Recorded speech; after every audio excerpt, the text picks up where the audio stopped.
Hi guys, welcome back to our channel. आज के इस वाले वीडियो में हम देखने वाले हैं ह्यूमन रिप्रोडक्शन के कुछ सम ऑफ द इम्पोर्टेंट क्वेश्चंस जिनके एग्जाम में आने की काफ़ी ज़्यादा प्रोबेबिलिटी है। वीडियो स्टार्ट करते हैं। सबसे पहले हमें वन वर्ड वाले क्वेश्चन दे रखे हैं। मैंने पिछले वाले वीडियो में बताया था कि जो वन वर्ड वाले अपने क्वेश्चन है, ठीक है, इनको ट्रीट कर सकते हो एज एमसीक्यू, क्योंकि इसमें ऑप्शंस वगैरह नहीं है, डायरेक्टली आंसर्स है, तो हो सकते हैं इनमें से कुछ एमसीक्यू देखने को आपको मिल सकते हैं। सबसे पहले पहला जो हमारा क्वेश्चन है इसमें पूछ रखा है which part in the male reproductive system store sperm. तो पहली बात तो आपको मेल रिप्रोडक्टिव सिस्टम के सारे पार्ट्स याद होने चाहिए। आपको उसका डायग्राम भी पता होना चाहिए कि भाई उसका डायग्राम कैसे ड्रॉ करना है। फिर जो हमारा क्वेश्चन है पूछा था कौन सा पार्ट है, तो वो सबको पता है एपिडिडाइमिस जो होता है, इसका काम क्या होता है, स्पर्म्स को स्टोर कर लेना। तो इसका करेक्ट आंसर है एपिडिडाइमिस।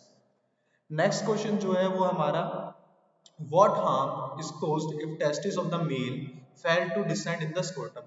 क्वेश्चन ने पूछा है अगर जो टेस्टिस है मेल की, अगर वो स्क्रोटम के अंदर नहीं पहुंच पाई, डिसेंड नहीं हो पाई, तो क्या दिक्कत होगी। सबको पता है स्क्रोटम का काम क्या होता है, 2 से लेके 2.5 degree Celsius lower temperature provide करना नॉर्मल बॉडी टेम्परेचर से, ताकि स्पर्मेटोजेनेसिस इजीली हो सके।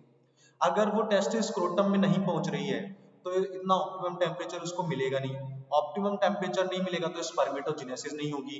स्पर्मेटोजेनेसिस नहीं होगी तो स्पर्म नहीं बनेंगे और मेल कैसा हो जाएगा, स्टेराइल हो जाएगा। ठीक है, कैपेबल नहीं होगा रिप्रोडक्शन करने के लिए। तो आंसर क्या है, दिस रिजल्ट, इससे क्या होगा, स्टेरिलिटी आएगी। मेल के अंदर क्या आएगी, स्टेरिलिटी, क्योंकि स्पर्मेटोजेनेसिस करवाने के लिए यानी स्पर्म फॉर्म करवाने के लिए एक ऑप्टिमम टेम्परेचर चाहिए होता है, और वो ऑप्टिमम टेम्परेचर क्या होता है, कम होता है मेरी नॉर्मल बॉडी टेम्परेचर से। तो अगर वो नहीं मिलेगा, स्क्रोटम में नहीं जाएगा, तो स्पर्मेटोजेनेसिस नहीं होगी, स्टेरिलिटी आएगी। Our next question is question number 3. From which cell organelle is the acrosome of sperm formed? हमें पता है कि भाई स्पर्म का डायग्राम होता है, ऊपर की साइड एक्रोसोम होते हैं, तो ये जो एक्रोसोम होता है ये किस सेल ऑर्गेनली का बना होता है। तो इसका करेक्ट आंसर आएगा Golgi body. Golgi body help करती है in the formation of acrosome of the sperm. और ये एक्रोसोम काफी इंपॉर्टेंट है क्योंकि ये ओवा को क्या पेनिट्रेट वगैरह फर्टिलाइज करने में हेल्प करता है। नेक्स्ट क्वेश्चन है in which organ is corpus luteum formed. जो कॉर्पस ल्यूटियम होता है, जो रेमनेट रेमनेट यानी जो बचा हुआ ग्राफिन फॉलिकल था ना, वो कॉर्पस ल्यूटियम में कन्वर्ट होता था। तो ये सब हो कहाँ रहा था, तो ये सब होता है हमारी ओवरी में। कहाँ होगा, फीमेल की ओवरी में। Question number 5, name the category of chemical substances release by sperm. कि जो स्पर्म होता है हमारा, वो कुछ कैटेगरी ऑफ केमिकल सब्सटेंसेस या फिर एंजाइम्स वगैरह रिलीज करता है जो ओवा को पेनिट्रेट करने में हेल्प करते हैं। इनको क्या बोलते हैं, स्पर्म लाइजिन। क्या बोलेंगे इनको, स्पर्म लाइजिन। ये क्या करते हैं, ओवा को पेनिट्रेट करने में हेल्प करेंगे। तो क्या नाम आएगा इनका, sperm lysine. At what stage is the mammalian embryo implanted in the uterus? कि भाई जायगोट बना, जायगोट से वो अपना एम्ब्रियो बना, एम्ब्रियो में वो मोरुला स्टेज आई, फिर ब्लास्टोसिस स्टेज आई। तो कौन सी स्टेज थी एम्ब्रियो की, जो यूट्रस में जाके इम्प्लांट हो गई, तो उस स्टेज का नाम था ब्लास्टोसिस, जहाँ पे हमें होलो इनर सेल, होलो मास देखने को मिलता है बीच में। ठीक है, तो वो स्टेज कौन सी है, ब्लास्टोसिस्ट वाली स्टेज है। नेक्स्ट क्वेश्चन है व्हाट इज एंट्रम। एंट्रम क्या होती है, फ्लूइड फिल्ड कैविटी होती है। ठीक है, जब फॉलिकल्स वगैरह डेवलप हो रहे थे ना, तो primary follicle, secondary follicle, tertiary follicle, फिर जब ग्राफियन फॉलिकल बन रहा था, तो ग्राफियन फॉलिकल खास बात क्या थी कि वहां पे फ्लूइड फिल्ड कैविटी देखने को मिलती थी, जिसको हम कहते हैं एंट्रम। ठीक है, इसका करेक्ट आंसर ये हो जाएगा। चलिए जी, प्रश्न नंबर 8वां देखते हैं अब हम। At what stage of life is oogenesis initiated.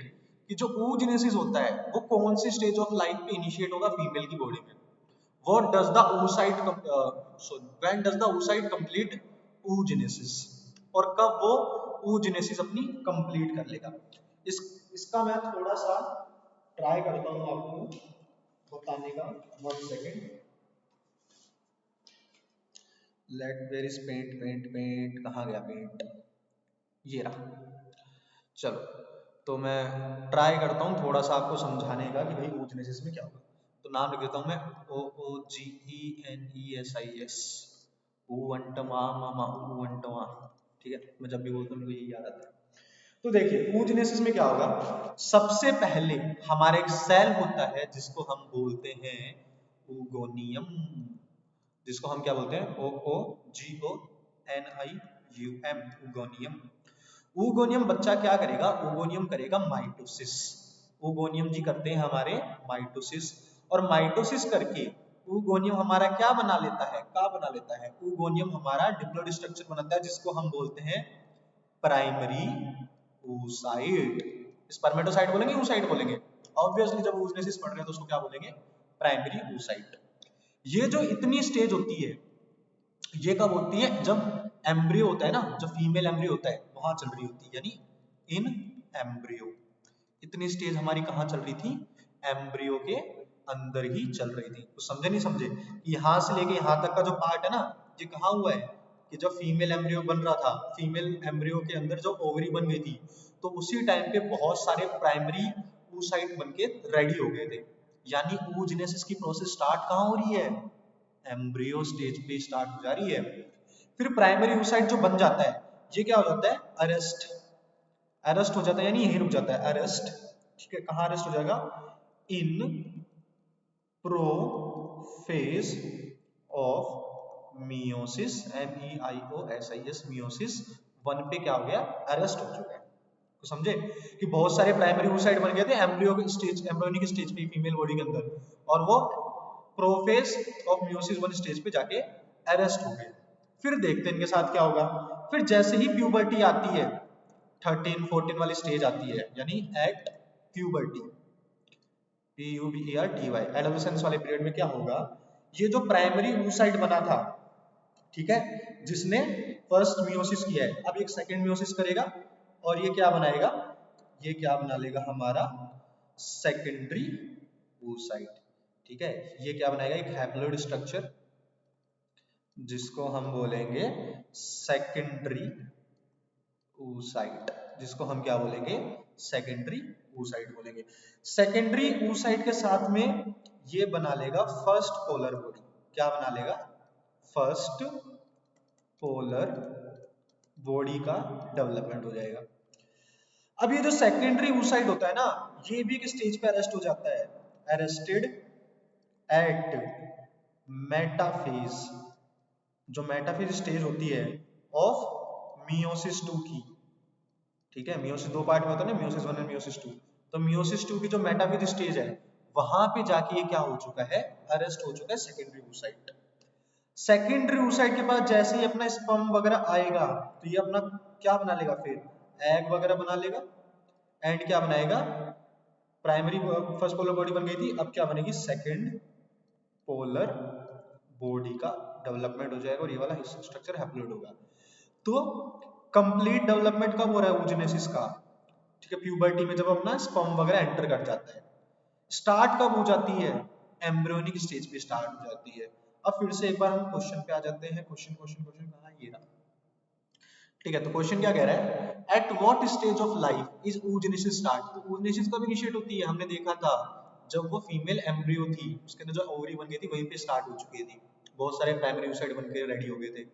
When does the oocyte complete, oogenesis complete कब होती है, कि जब अपना स्पर्म एंटर करता है, एग सेल के पास जब स्पर्म एंटर करेगा, तो oogenesis क्या हो जाती है, कंप्लीट वा हो जाती है। Question number 9, name the layer of the cell forming the outer wall of blastocyst. तो अपना जाइगोट था, जाइगोट से एम्ब्रियो बन रहे हैं, एम्ब्रियो में फिर वो मोरुला स्टेज आ रही है, फिर ब्लास्टोसिस स्टेज आ रही है, उसके अंदर ब्लास्टोमियर देखने को मिलते हैं। इनके बाहर एक कवरिंग होती है, लेयर होती है, जिसको हम बोलते हैं बड़े ही प्यार से TROPHOBLAST, ट्रोपोब्लास्ट। तो ये भी इजी है, एज इट इज एनसीईआरटी का। Name the fluid which protect embryo. Embryo को प्रोटेक्ट करने के लिए वो कौन सा फ्लूइड होता है, तो हमें पता है वो कौन सा है, AMNIOTIC, एमनियोटिक फ्लूइड होता है, जिससे सेक्स भी डिटरमाइन कर सकते हैं। ठीक है, जिससे जेनेटिक डिसऑर्डर का पता लगाया जा सकता है, जो शॉक को भी एब्जॉर्ब करता है, एम्ब्रियो के प्रोटेक्शन में हेल्प करता है। तो वो फ्लूइड कौन सा है, कौन सा है, कौन सा है फ्लूइड है, amniotic fluid. Now question number 11, अब बारी है क्वेश्चन नंबर 11 की। Name the 2 types of epithelium cell in the seminiferous tubule. ठीक है, name the type of epithelium cell in the seminiferous tubule, two type नहीं है सॉरी, उस टाइप के एपिथेलियल सेल का नाम बताओ जिससे हमारी सेमनीफरस ट्यूब्यूल बनी है, तो उसको बोलते हैं जर्मिनल एपिथेलियम। उसको क्या बोलेंगे, germinal epithelium. Not so important, थोड़ा सा एक्स्ट्रा नीट लेवल टाइप का है, सीबीएसई में पूछ सकते हैं, ठीक है, you can ask in CBSE. CBSE का फिजिक्स का पेपर तो आपने देखा ही होगा, लग ही नहीं रहा था कि भाई बोर्ड का एग्जाम है या फिर जेई एडवांस का एग्जाम है। तो हाँ, तो इस बार भी बायो में दे सकते हैं अगर थोड़ा सा उनको डिफिकल्ट बनाना है। तो सेमनीफरस ट्यूब्यूल कौन से टाइप की एपिथेलियम की बनेगी, जर्मिनल एपिथेलियम। क्वेश्चन नंबर 12 है, which cell secrete androgen binding protein, कौन से सेल होते हैं जो एंड्रोजन बाइंडिंग प्रोटीन वगैरह सिक्रीट करते हैं, तो उनका नाम है सर्टोली सेल, यानी हमारी नर्स सेल, जो हमारी नरिशमेंट का भी काम करती है स्पर्म को, NURSE नर्स सेल, जो स्पर्म को नरिशमेंट करती है ना, सर्टोली सेल, वही सेम जो सेल होती है वो एंड्रोजन बाइंडिंग प्रोटीन भी सिक्रीट करती है। Question number 13, which part of the blastula is destined to form the germ layer, blastula कौन सा पार्ट है जो जर्म लेयर बनाएगा ऑफ द डेवलपिंग एम्ब्रियो, जो जर्म लेयर बनाएगा, एक्टोडर्म, एंडोडर्म, मेसोडर्म, कौन सा पार्ट बनाएगा ब्लास्टुला का, तो इनर सेल मास, क्योंकि बेसिकली स्टेम सेल है, हर टाइप के सेल पे डेवलप हो सकते हैं, हर टाइप की लेयर वगैरह बना सकते हैं, तो वो कौन से सेल्स होंगे, इनर सेल मास होंगे, जो हमारी जर्म लेयर डेवलप करते हैं in an embryo. Question number 14, give a scientific term for the following, कुछ हमें केस दे रखे हैं उसमें हमें साइंटिफिक टर्म देना है। Layer of follicle cell that envelop the egg outside the, सबसे पहले देखो मेरा एग सेल है, फिर उसके बाद क्या है, that envelop the egg cell, फिर मेरी कुछ जोना पैलिसुडा है, जोना पैलिसुडा के बाहर कुछ और सेल की लेयर है, इनको हम क्या बोलते हैं, corona radiata, not corona virus, ठीक है, कोरोना वायरस की बात नहीं चल रही है, कोरोना रेडिएटा की बात चल रही है। तो सबसे पहले मेरा एक सेल है, फिर जोना पैलिसुडा हो जाएगा, फिर क्या आ जाए, कोरोना रेडिएटा आएगा, और इसका डायग्राम भी इंपॉर्टेंट है, डायग्राम भी रेडी कर लेना, एनसीईआरटी में दे रखा है, राइट हैंड साइड वाले पेज में, शायद लोअर साइड में होगा, देख लेना। बी पार्ट जो है वो दे रखा है, the finger like projection appearing on the trophoblast, कि ये जो मेरा एम्ब्रियो है, ठीक है, इसकी ट्रोपोब्लास्ट है, ये बाहर वाली लेयर, इसमें ऐसे फिंगर लाइक स्ट्रक्चर देखने को मिलते हैं, इनको हम क्या बोलते हैं, CHRONIC, क्रॉनिक विलाय बोलेंगे, जो प्लेसेंटा के फॉर्मेशन में भी हेल्प करता है, ठीक है, यही क्रॉनिक विलाय क्या करता है, प्लेसेंटा के फॉर्मेशन में भी हेल्प करता है। तो फिंगर लाइक प्रोजेक्शन जो ट्रोपोब्लास्ट के ऊपर देखने को मिलता है, उनको हम क्या बोलेंगे, क्रॉनिक विलाय, ठीक है। नेक्स्ट क्वेश्चन है, how many lobules are found in each test, ये तो बड़ा ही तुच्चा क्वेश्चन हो गया, एज इट इज एनसीईआरटी रटा हुआ होगा अब तक तो तुम्हें, कि भाई कितने लोब्यूल्स होंगे, कितने कंपार्टमेंट होंगे, एक जो ह्यूमन मेल होता है उसके पास 2 टेस्टिस होगी, 2 टेस्टिस में हर एक टेस्टिस के पास 250 कंपार्टमेंट्स होते हैं, इन कंपार्टमेंट्स को हम क्या बोलते हैं, टेस्टिकुलर लोब्यूल्स बोलते हैं। फिर इनमें से हर एक कंपार्टमेंट के पास 1 से लेके 3 हाईली कोइल्ड सेमनीफरस ट्यूब्यूल होती है। सेमनीफरस ट्यूब्यूल के अंदर 2 टाइप के सेल पाए जाते हैं, एक तो मेल जर्म सेल होगा, दूसरा सर्टोली सेल होगा। सेमनीफरस ट्यूब्यूल के बाहर की जो स्पेस है वो वहां उसको इंटरस्टिशियल स्पेस, और वहां पे लीडिंग सेल पाए जाते हैं। तो ये तो एनसीईआरटी में दे रखा है एज इट इज, ठीक है, बहुत इंपॉर्टेंट है क्लासिफिकेशन, अच्छे से कर लेना। What is the function of bulbourethral gland, हमारे जो पेनिस वगैरह होते हैं उसके आसपास काफी सारे ग्लैंड्स होते हैं, जैसे सेमाइनल वेसिकल्स होंगे, बल्बोयूरेथ्रल ग्लैंड होंगे, प्रोस्टेट ग्लैंड होंगे। तो इनमें से इन्होंने किसका पूछा है, तुम्हें तीनों ग्लैंड्स याद कर लेना है भाई। सेमाइनल वेसिकल का काम क्या होगा, याद कर लेना अच्छे से, सेमाइनल वेसिकल क्या करेगा, PROS प्रोस्टेट ग्लैंड क्या करेगा, ठीक है, इनका कुछ सिक्रीशन स्पर्म के साथ मिलकर सीमेन वगैरह बना लेता है, ठीक है, ये कर लेना अच्छे से। अभी इन्होंने पूछा बल्बोरेथ्रल, तो बल्बोरेथ्रल क्या करेगा, कुछ एल्कलाइन फ्लूइड सिक्रीट करता है जो पेनिस को ल्यूब्रिकेट करने में हेल्प करेगा, ताकि कोइटस करने में इजी रहे, ठीक है। तो क्या करेगा, म्यूकस सिक्रीट करते हैं जो क्या करता है, लुब्रिकेट, यानी कवरिंग कर देता है, कवर करता है पेनिस को, ताकि वो इजीली वजाइना वगैरह में एंटर एग्जिट कर सके नॉर्मली। तो पेनिस के ऊपर वो लाइनिंग बना लेगा, ठीक है, और of course on the urethra वो अल्कलाइन फ्लूइड सिक्रीट करेगा, जिस ये काम किसका है, बल्बोरेथ्रल ग्लैंड का। आगे देखिए, अब हमारा सेक्शन बी आ चुका है, ठीक है, सेक्शन बी में कुछ इंपॉर्टेंट 2 मार्क्स के क्वेश्चन है।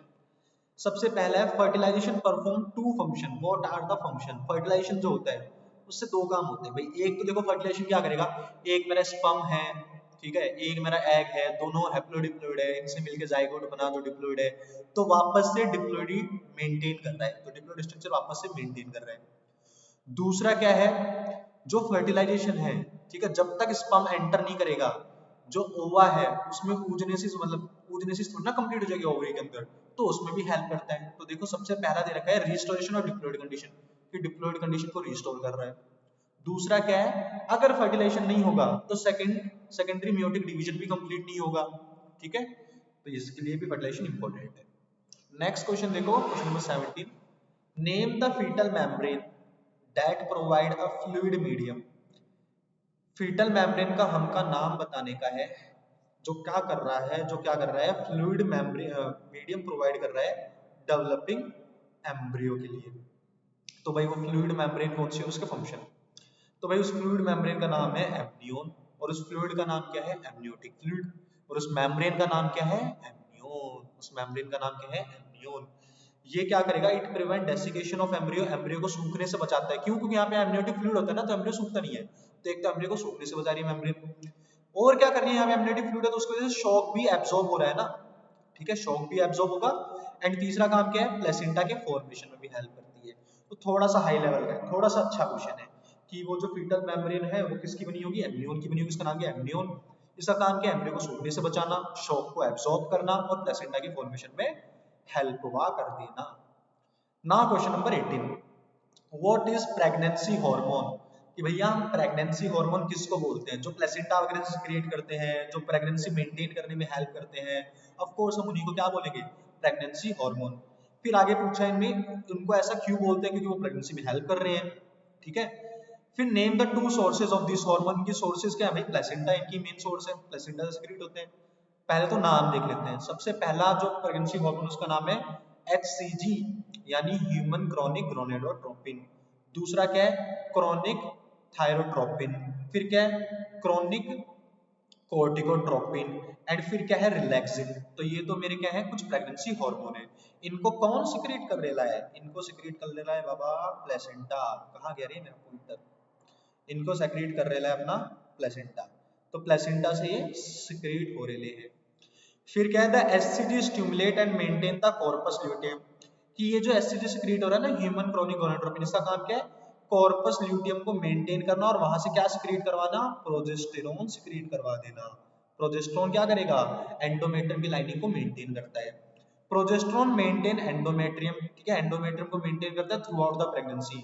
इसीलिए इन हार्मोन्स को हम क्या बोलते हैं, प्रेगनेंसी हार्मोन, क्योंकि ये प्रेगनेंसी से एसोसिएट करते हैं, उससे रिलेटेड हैं, therefore they are known as pregnancy hormone. Easy question है, ज्यादा कुछ हार्ड नहीं है ये वाला। क्वेश्चन नंबर 19 देखते हैं, name the hormones responsible for descent of testis into the scrotum.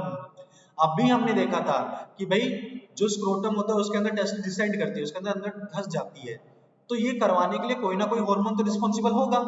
तो मेल में तो वो हार्मोन का नाम क्या होता है, मेल में क्या मतलब, ऑब्वियसली मेल में होती है टेस्टिस, तो मेल में उस हार्मोन का नाम क्या है, टेस्टोस्टेरोन, जो क्या करवाएगा, टेस्टिस को धसा देता है, किसके अंदर, स्क्रोटम के अंदर, ताकि इसको ऑप्टिमम टेम्परेचर मिल जाए for the process of spermatogenesis, ताकि वो स्पर्म प्रोड्यूस कर सके।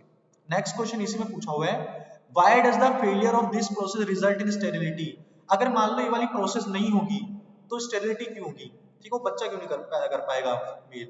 तो भाई ऑब्वियस ही बात है, अगर वो ये प्रोसेस नहीं होगी, डिसेंड नहीं होगा, वहां पे 10 के स्क्रोटम के अंदर नहीं जाएगा, तो ऑप्टिमम टेम्परेचर नहीं मिलेगा, lower than the body temperature which is 2 to 2.5 degree Celsius lower than, तो वो टेम्परेचर प्रोवाइड नहीं हो पाएगा, तो स्पर्मेटोजेनेसिस नहीं होगी, स्पर्म्स नहीं बनेंगे, स्पर्म्स नहीं बनेंगे तो भाई फर्टिलाइजेशन कैसे होगा, कैसे करेगा वो, ठीक है।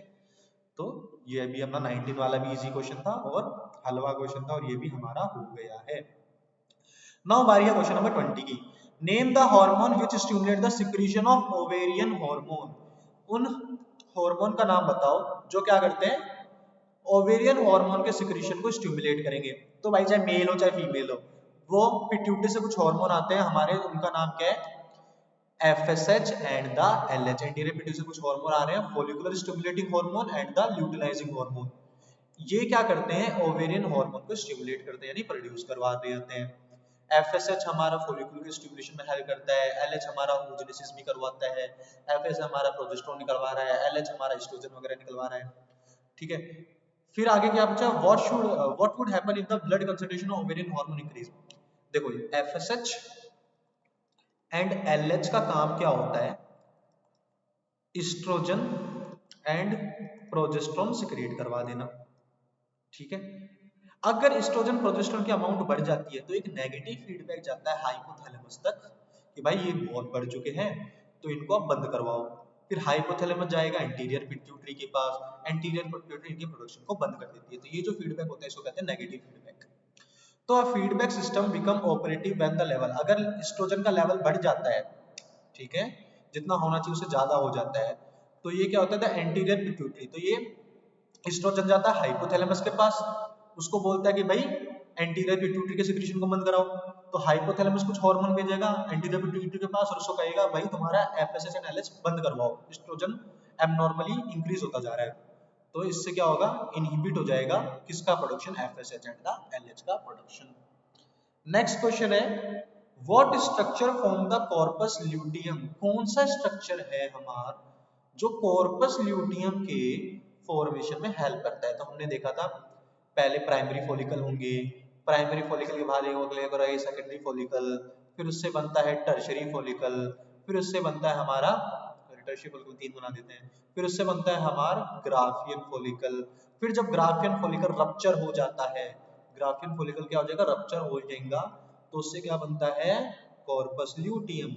कॉर्पस ल्यूटियम जो प्रोजेस्टेरोन बनाता है, ठीक है, जो एंडोमेट्रियम की लाइनिंग को, प्रोजेस्टेरोन क्या करेगा, एंडोमेट्रियम की लाइनिंग को मेंटेन करेगा।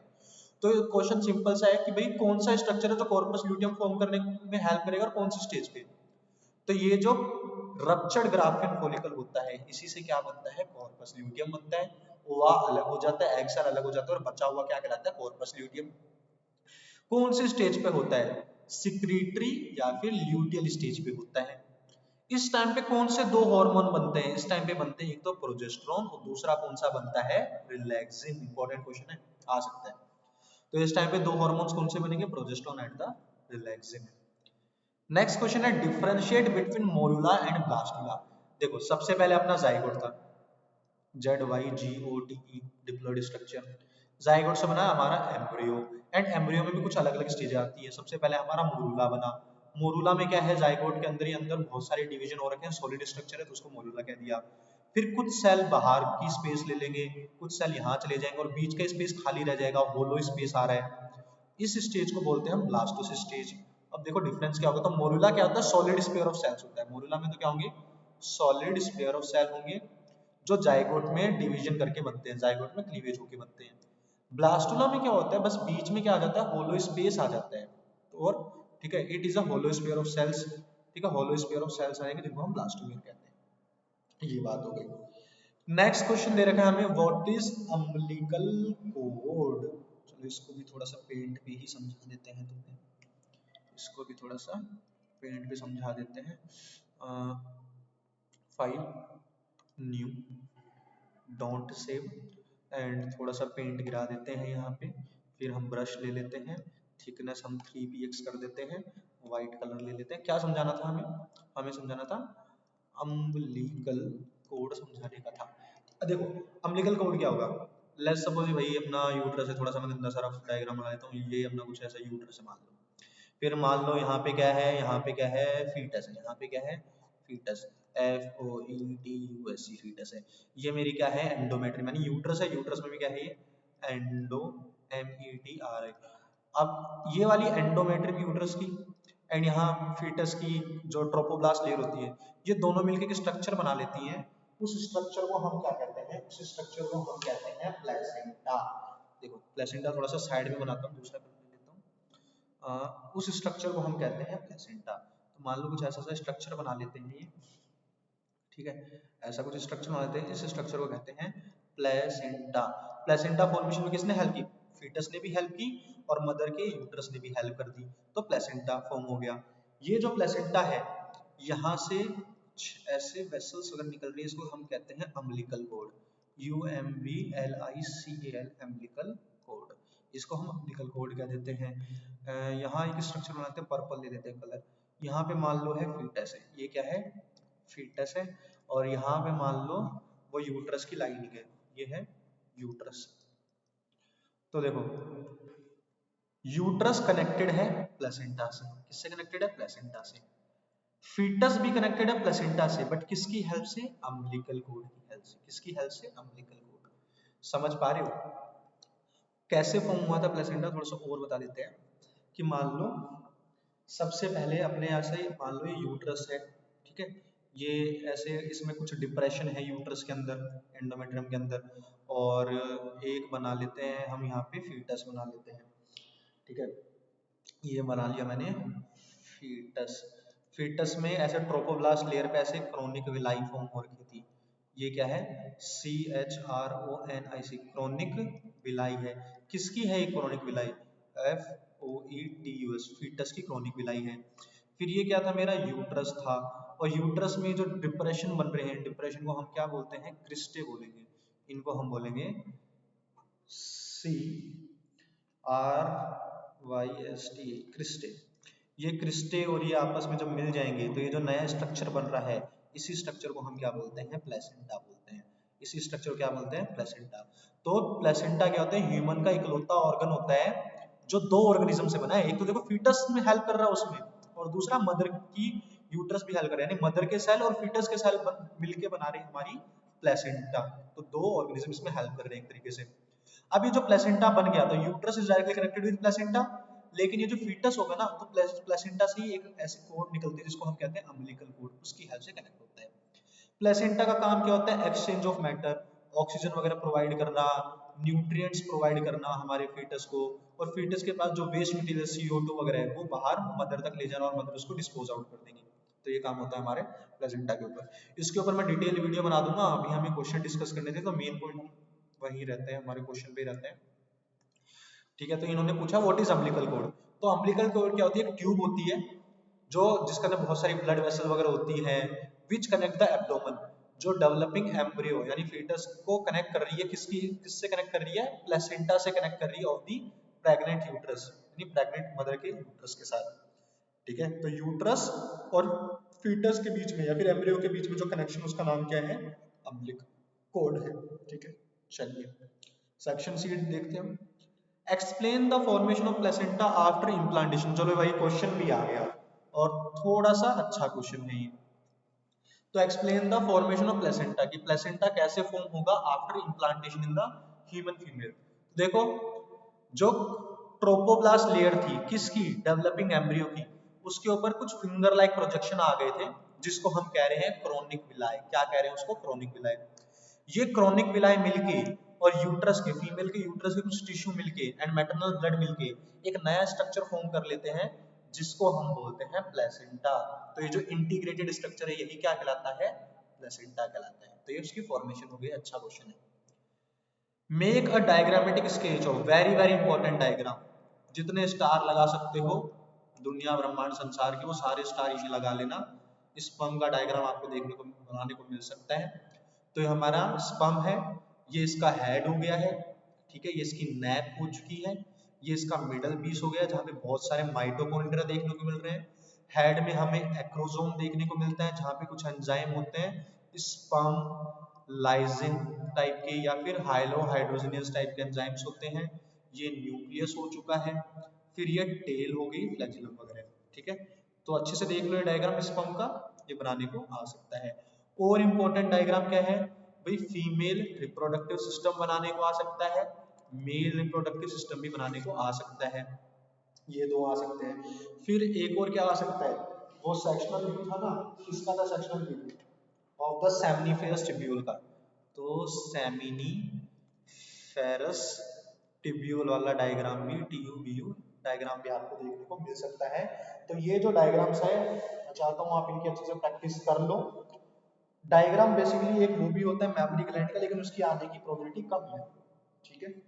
एक मेंस्ट्रुअल साइकिल का जो फ्लो चार्ट है ना उसको भी बहुत डिटेल में कर लेना, और मेंस्ट्रुअल साइकिल को भी डिटेल में कर लेना। नेक्स्ट क्वेश्चन देखिए, what is the role of the following hormone in the female reproductive cycle.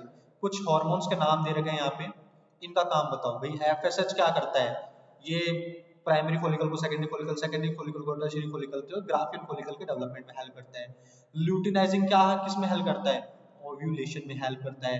Progesterone क्या करेगा, एंडोमेट्रियम की लाइनिंग को क्या करेगा, होल्ड करके रखेगा, एंडोमेट्रियम के डेवलपमेंट में होल्ड करेगा। तो चलो देख लेते हैं। एफएसएच क्या करेगा, stimulate growth of Graafian follicle, Graafian follicle की ग्रोथ में हेल्प करता है और ओवा को मैच्योर करने में हेल्प करता है, उनके अंदर ओवा मैच्योर हो रहे हैं। Stimulate secretion of oestrogen from follicle, और जैसे जैसे फॉलिकल डेवलप हो रहे हैं उनसे क्या सिक्रीट होता जाएगा, एस्ट्रोजन सिक्रीट होता जाएगा। तो इसलिए एफएसएच इंपॉर्टेंट है।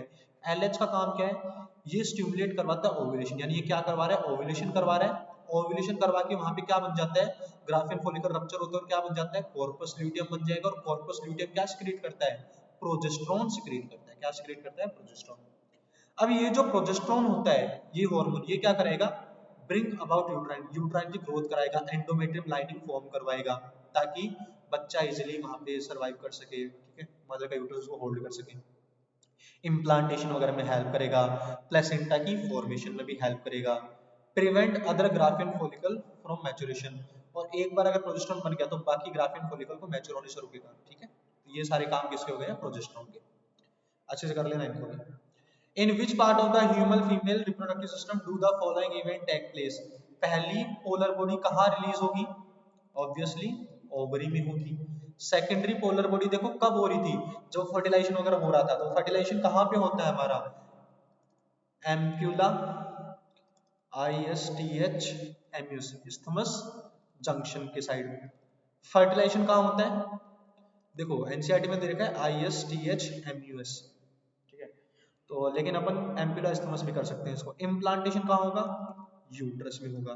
चलो आप पहले वाले के आंसर देख लेते हैं कि फर्स्ट पोलर बॉडी कहाँ रिलीज हो रही है, ओवरी में रिलीज हो रही है, सही है। सेकंड पोलर बॉडी कहाँ रिलीज हो रही है, एम्प्यूलरी इस्थमस जंक्शन में रिलीज हो रही है, ठीक है। फिर फर्टिलाइजेशन कहाँ हो रहा है, इस्थमस एम्प्यूलरी जंक्शन में ही हो रहा है फैलोपियन ट्यूब की।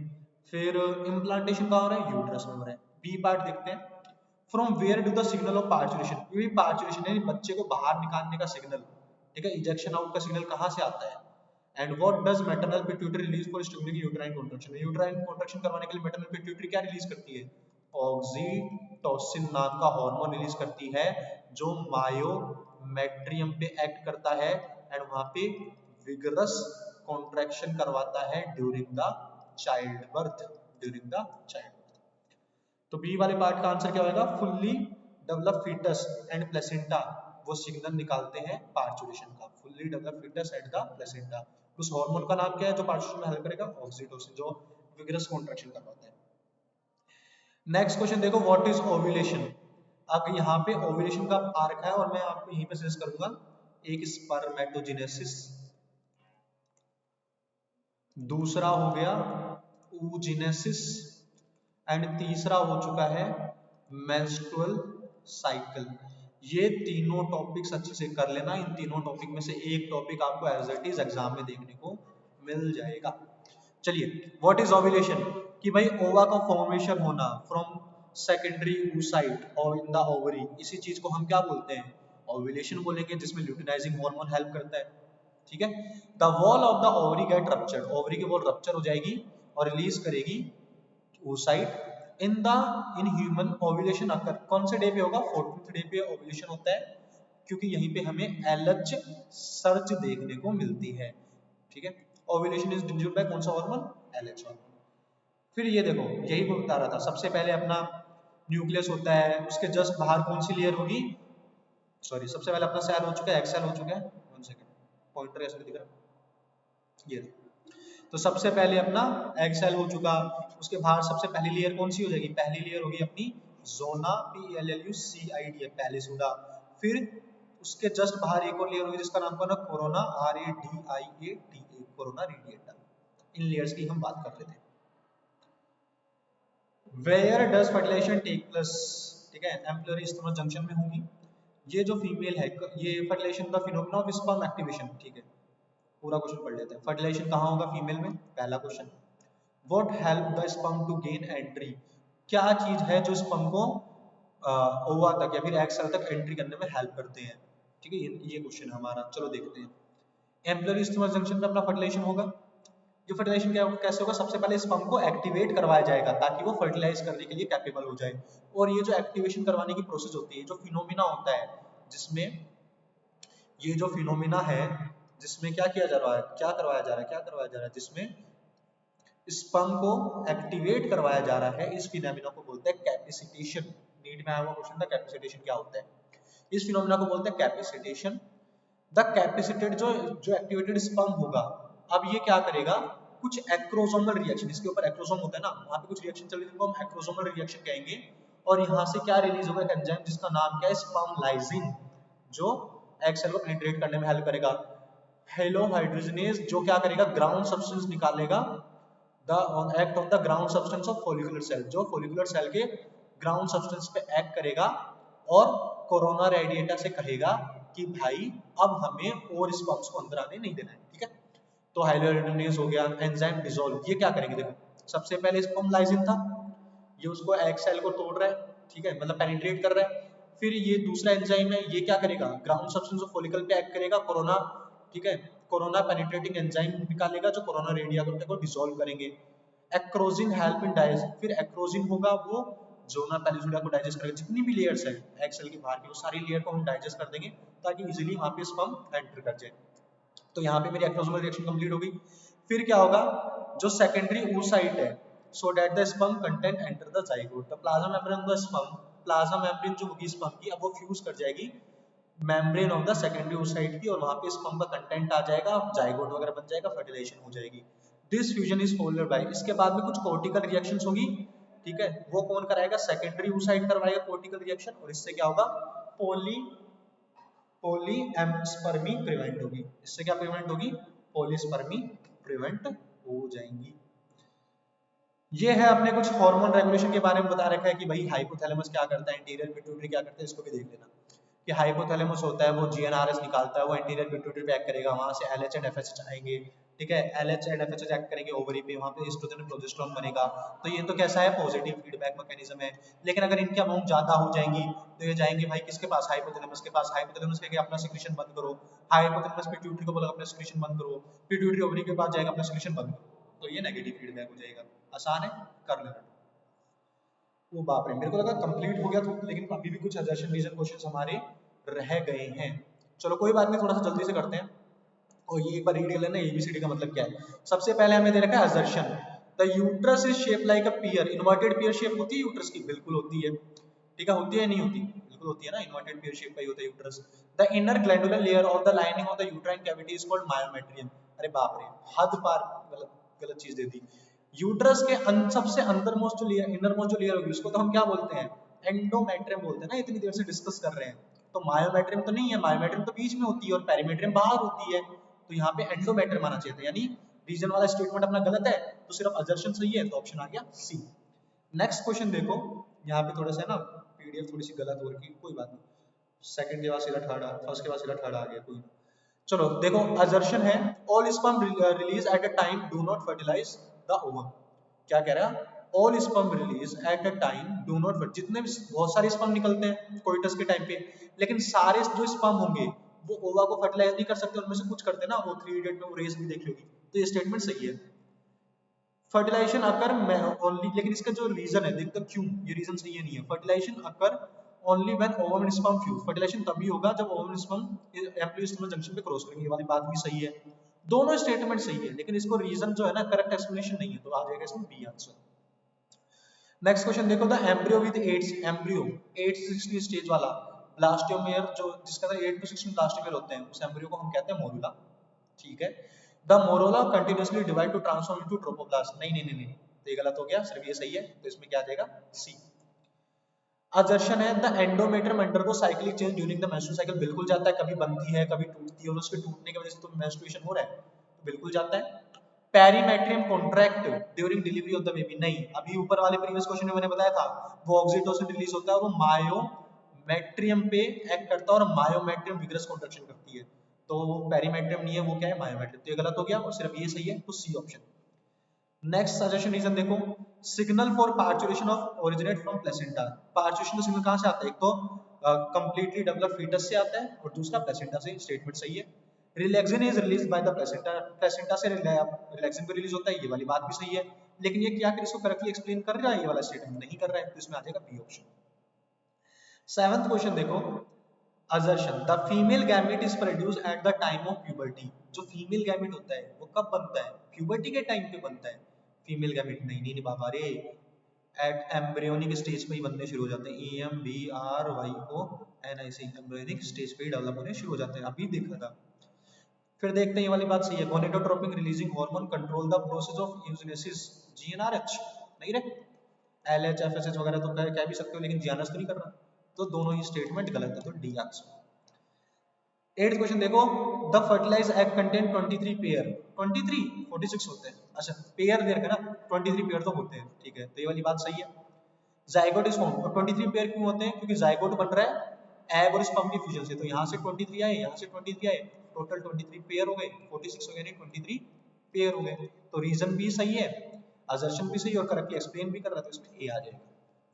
9th वाला देखो, colostrum produce in 2 to 3 days after parturition is rich in nutrients, हाँ वो जो येलोइश कलर का फ्लूइड होता है इनिशियल जो लैक्टेशन के दौरान निकलता है उसे कोलेस्ट्रम कहते हैं, जो न्यूट्रिएंट में रिच होता है और उसमें एक टाइप की एंटीबॉडी IgA भी पाई जाती है, बिल्कुल सही बात है, ये असर्शन तो सही है। रीजन क्या दे रखा है, प्लेसेंटा इंड्यूस द सिग्नल हो, प्लेसेंटा से सिग्नल आता है फीटल इजेक्शन वाला, ये वाली बात भी सही है, लेकिन ये करेक्टली इसका एक्सप्लेन कर रहा है, नहीं कर रहा, तो आ जाएगा बी ऑप्शन। आई गेस यहाँ पे हमारे क्वेश्चन है ना कंप्लीट हो चुके हैं, थोड़े से और क्वेश्चन भी है, लेकिन उसको हम नेक्स्ट वीडियो में कवर कर लेंगे। तो आई होप आपको ये सब समझ में आया होगा, इनकी अच्छे से प्रैक्टिस कर लेना। बीच बीच में मैंने कुछ इंपॉर्टेंट टॉपिक्स भी बता दिए हैं जिनकी एग्जाम में आने की बहुत ज़्यादा प्रोबेबिलिटी है, जैसे एक तो हार्मोनल रेगुलेशन बता दिया था मैंने, आ सकता है, मेंस्ट्रुअल साइकिल को तो जितना स्टार लगा लो उतने कम है, oogenesis, स्पर्मेटोजेनेसिस, ठीक है, सेमनीफेरस ट्यूब्यूल का डायग्राम, सेक्शनल व्यूज का सेमनीफेरस ट्यूब्यूल का, ठीक है, और स्पर्म का डायग्राम, मेल रिप्रोडक्टिव सिस्टम का डायग्राम, फीमेल रिप्रोडक्टिव सिस्टम का डायग्राम, ये बहुत ही इंपॉर्टेंट टॉपिक्स है इस वाले चैप्टर के, जिनको आपको किसी भी हालत में नहीं छोड़ना है, ठीक है। वो फेजेस भी याद कर लेना कि भाई सबसे पहले मेंस्ट्रुअल फेज, फिर फॉलिकुलर फेज, फिर ओव्यूलेटरी फेज, फिर ल्यूटियल फेज, फिर नेक्स्ट साइकिल डेवलप हो जाती है, ऑक्सीटोसिन का काम क्या होता है, रिलैक्सिन का काम क्या होता है, प्लेसेंटा कैसे फॉर्म होती है। इनके अलावा एनसीईआरटी के सारे एक्सरसाइज क्वेश्चन आपको करने हैं और अलोंग विद द पीवाईक्यूज लगा लेने हैं। आपको 98 क्या 100 आउट ऑफ 100 लाने से कोई नहीं रोक पाएगा, जितना बता रहा हूँ अगर हमने उतना कर लिया तो। चलिए ऑल द वेरी बेस्ट, अच्छे से पढ़ते रहो, टाइम तो वेस्ट करो मत, ठीक है, ज़्यादा दिन हमें मिल गए तो हम सोचते हैं हम टाइम वेस्ट कर लेते हैं, थोड़ा बहुत इधर उधर और काम कर लेते हैं, ऐसा बिल्कुल मत करना। लास्ट ऑप्शन अपना अच्छा स्कोर करना है, बायो में 100 आउट ऑफ 100 ला सकते हो, और जिस दिन आ जाएंगे 100 आउट ऑफ 100 कमेंट जरूर करना कि sir we got. Okay bye, मिलते हैं नेक्स्ट वीडियो में, टाटा।